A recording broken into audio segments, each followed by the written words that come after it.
India একসময় পৃথিবীর সব থেকে বড় স্মার্ট ওয়াচের মার্কেট ছিল। হ্যাঁ, 1500 থেকে 2000 টাকার মধ্যে স্মার্ট ওয়াচ পাওয়া যাচ্ছিল, তাই সবাই শুধু এই স্মার্ট ওয়াচ কিনতেই শুরু করে দিয়েছিল।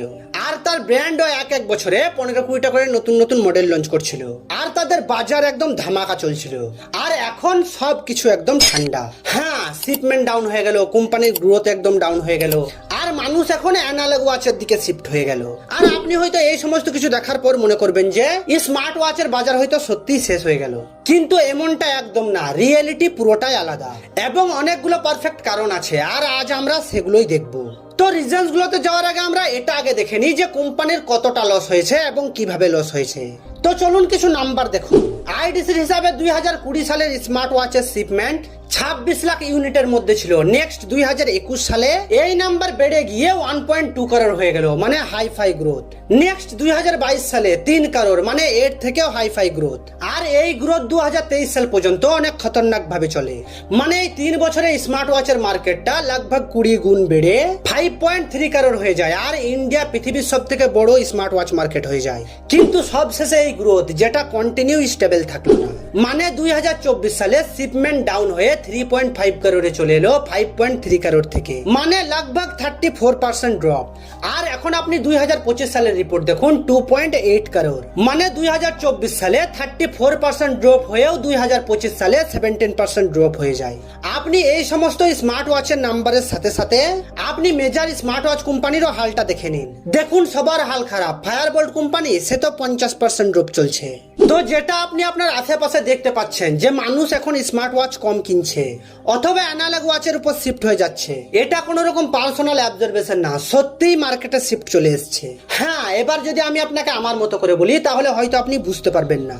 তো চলুন তাহলে আমি আপনাকে আপনার মতো করে পুরো বিষয়টা ক্লিয়ার করে দিচ্ছি। তো তার আগে আপনাকে এটা জানা খুবই দরকার যে স্মার্ট ওয়াচের ট্রেন্ড কিভাবে এসেছিল এবং কেন এসেছিল, আর হ্যাঁ, তার পতনের কারণটাও কিন্তু এখানে লুকিয়ে আছে। তো আপনাকে বলি যে স্মার্ট ওয়াচের গ্রোথের সব থেকে বড় এবং প্রাইমারি কারণটা ছিল যে সেটা অ্যাফোর্ডেবল হয়ে গিয়েছিল। কেননা প্যান্ডেমিকের আগে মানুষ স্মার্ট ওয়াচের নাম শুনলে শুধুমাত্র 2-3টে ব্র্যান্ডের কথাই মাথায় আসতো। Number 1 Apple smart watch, number 2 Samsung smart watch, এবং অনেক কম মানুষ এই গার্মেন্ট কোম্পানির স্মার্ট ওয়াচের কথা জানতো। কিন্তু এই সমস্ত ব্র্যান্ডগুলোর স্মার্ট ওয়াচের দাম ছিল 20 থেকে 50,000 টাকার মধ্যে, মানে এইগুলোকে আপনি খুব দামি প্রোডাক্ট বলতে পারেন। আর এই কারণে এইগুলোকে সবাই কিনে ইউজ করতে পারতো না। কিন্তু কোভিড এর পর মার্কেটে নতুন নতুন ব্র্যান্ড এসে গেল, যেমন বোট, ফায়ারবোল্ট, নয়েস, এরা এসে স্মার্ট ওয়াচকে একদম মাস্ট প্রোডাক্ট বানিয়ে দিল। হ্যাঁ, 1500 টাকার মধ্যেই তারা স্মার্ট ওয়াচ দিতে শুরু করে দিল, এবং হাজার হাজার প্রোডাক্টের মধ্যে আপনি আপনার ইচ্ছা মতো চয়েস করতে পারেন। কিন্তু যখন কোনো প্রোডাক্টের প্রথমে 20,000 টাকা দাম ছিল, আর একদিন হঠাৎ করে যদি প্রতিটা মানুষ শুধুমাত্র 2,000 টাকায় পেয়ে যায়, তাহলে তো প্রতিটা মানুষ অবশ্যই একবার ট্রাই করার চেষ্টা করবে। আবার কখনো কখনো তো মানুষ সেলে 1000 টাকায় পেয়ে যেত, কারণ তারা একবার হলেও সেটাকে ট্রাই করতে চাইতো। আর এই কারণে ইন্ডিয়ান স্মার্ট ওয়াচ মার্কেট একদম এক্সপ্লোর হয়ে গেল। কিন্তু এখানেও আবার একটা খুব ইম্পর্টেন্ট টুইস্ট আছে। আপনি যদি খুব ভালোভাবে বোঝার চেষ্টা করেন তাহলে দেখবেন যে ভারতে যে স্মার্ট ওয়াচের মার্কেটের ট্রেন্ড ছিল সেটা 70% ডুপ্লিকেট ছিল, মানে নকল ছিল। কেননা ভারতে যে স্মার্ট ওয়াচ গুলো আসছিল সেগুলো 90% চীনের একটা নির্দিষ্ট ফ্যাক্টরিতে বানানো হচ্ছিল। কেন জানেন? কেননা হার্ডওয়্যার সেম, সফটওয়্যার সেম এবং সেন্সারও সেম, জাস্ট ব্র্যান্ডের লোগো এবং ডিজাইন গুলো আলাদা আলাদা লাগিয়ে দিত। আর এই জন্যই তো ব্র্যান্ড 1 বছরের মধ্যে 10 থেকে 15টা মডেল লঞ্চ করতে পারতো, মানে ইনোভেশন এন্ড R&D নামে কিছুই ছিল না। মানে যত মডেল আপনি বানাতে পারেন বানিয়ে দিন, মানে চায়নার মধ্যে প্রোডাক্ট গুলো তৈরি হলো, আর ভারত সেটার উপর ইচ্ছে মতো একটা ব্র্যান্ডের লোগো লাগিয়ে দিল এবং মার্কেটে পুশ করে দিল। আর তার সব থেকে বেশি সঙ্গ দেওয়ার জন্য চলে এলো গ্লোবাল প্যান্ডেমিক। আপনার মনে আছে কোভিড, করোনা ভাইরাস? হ্যাঁ, এই করোনা ভাইরাস স্মার্ট ওয়াচকে এমন ভাবে সাপোর্ট করলো, মানে তার পিছনে ঠেলে তাকে চাঁদে তুলে দিয়েছিল। হ্যাঁ, কিন্তু কিভাবে বলুন তো? শুনুন তাহলে। যেমন মানুষ কোভিড এর সময় তার অক্সিজেন লেভেল চেক করতে চাইতো, হার্ট রেট চেক করতে চাইতো এবং ফুট স্টেপও কাউন্ট করতে চাইতো। আর এই সমস্ত কিছুর জন্য কোভিড এর সময় SpO2 মতো ডিভাইস আলাদাভাবে কিনতে হতো। কিন্তু এই স্মার্ট ওয়াচ ওই সময় এমন একটা গ্যাজেট হয়ে গিয়েছিল যেটার মধ্যে এই সমস্ত ফিচার্স একসাথে পাওয়া যেত। আর তখন তো মানুষ বাড়িতে 4 দেওয়ালের মধ্যেই বন্দী ছিল, যে কারণে এক্সারসাইজ কম হচ্ছিল। আর তখনই মানুষ এই স্মার্ট ওয়াচের উপর ভরসা করতে শুরু করে দেয়, কারণ সব থেকে অ্যাফোর্ডেবল অপশন ওটাই ছিল। কিন্তু আমি আপনাকে এটা বলছি না যে শুধুমাত্র কোভিড এর সময় স্মার্ট ওয়াচ ট্রেন্ড করেছিল, এমনটা নয়। কিন্তু এই কোভিড এর জন্যই স্মার্ট ওয়াচ ট্রেন্ডে আসার, গ্রো হওয়ার একটা সিগনিফিকেন্ট রোল তো ছিলই। কিন্তু তখন একটা প্রবলেম চলে এসেছিল যে বাজারের মধ্যে সিমিলার দেখতে একসাথে অনেক প্রোডাক্ট চলে এসেছিল। আর তখন স্যাচুরেশন তো আসবেই, এটা খুব নর্মাল একটা ব্যাপার। আর এই স্মার্ট ওয়াচের সাথে এটাই হয়েছিল, প্রথম তো মানুষ অনেক কিনছিল এবং যে কেউ ট্রাই করছিল, কিন্তু আবার প্রবলেম, ডিমান্ড ধীরে ধীরে কমতে শুরু হয়ে যায় এবং রিয়েলিটি সামনে আসতে শুরু হয়ে যায়।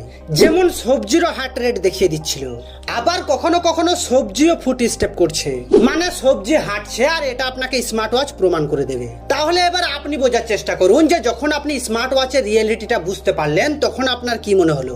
আর যারা পিওর ফিটনেস ইউজার তারা তো এই স্মার্ট ওয়াচের উপর কখনোই বিশ্বাস করেনি। তাদের কাছে আগের থেকেই garment, Samsung, Apple smart watch ছিল, আর সেগুলোতে তারা 90% অরিজিনাল ডেটা পেয়ে যেত। এই চাইনার বানানো ফেক স্মার্ট ওয়াচ তাদের কাছে কখনোই ছিল না। আর আপনাকে বলি যে এই চাইনার বানানো ফেক স্মার্ট ওয়াচ শুধুমাত্র বাজারের মেজরিটি অডিয়েন্সরাই কিন্তু। আর একটা ইম্পর্টেন্ট কথা হচ্ছে যে 2021 সাল থেকে 2023 সাল পর্যন্ত কোটি কোটি মানুষ স্মার্ট ওয়াচ কেনে, কিন্তু যখন তারা এই চাইনা স্মার্ট ওয়াচের রিয়েলিটিটা বুঝতে পারে তখন তারা আর দ্বিতীয়বার নেওয়ার নামই নেয় না।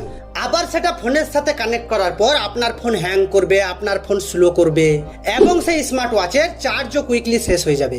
এই সমস্ত কারণগুলোর জন্য স্মার্ট ওয়াচের উপর মানুষের ভরসা উঠে গেছে। এখন স্মার্ট ওয়াচ কুকুরেও দেখতে চায় না, এখন মানুষ অ্যানালগ ওয়াচের উপর শিফট হয়ে যাচ্ছে। সেটা কিছুটা দামি হলেও হাতের মধ্যে জেন্টলম্যান লুক ক্রিয়েট করে, হাতের মধ্যে অনেক সুন্দরভাবে ম্যাচ করে। আর আপনাকে বলি যে বর্তমান সময়ে তো অনেক টেকনোলজি চলে এসেছে, আপনি কেন এখন স্মার্ট ওয়াচের কথা ভাবছেন? বোঝার চেষ্টা করুন যে সস্তাওয়ালা স্মার্ট ওয়াচ এখন কেউ তাকিয়েও দেখে না। সস্তাওয়ালা স্মার্ট ওয়াচ যা কিছু দেখায় সমস্ত কিছু ফেক, আর এটা সবাই বুঝে গেছে। আর সেটাতে আপনি যা দেখবেন তার থেকে বেশি তো আপনি আপনার স্মার্টফোনের ডিসপ্লেতেই দেখতে পাবেন। আর এখন মানুষ স্মার্টফোন ছাড়ছে কোথায় যে স্মার্ট ওয়াচ দেখবে? শুধুমাত্র একটাই বেনিফিট পাওয়া যায় যে যদি আপনি বাইক চালান আর আপনার ফোনে কল আসে তাহলে আপনি আপনার হাতে থাকা ওই স্মার্ট ওয়াচটা দেখেই বুঝতে পারবেন। তো সোজা কথা, মানুষ অরিজিনাল এবং ফেক প্রোডাক্ট বুঝতে পেরেছে।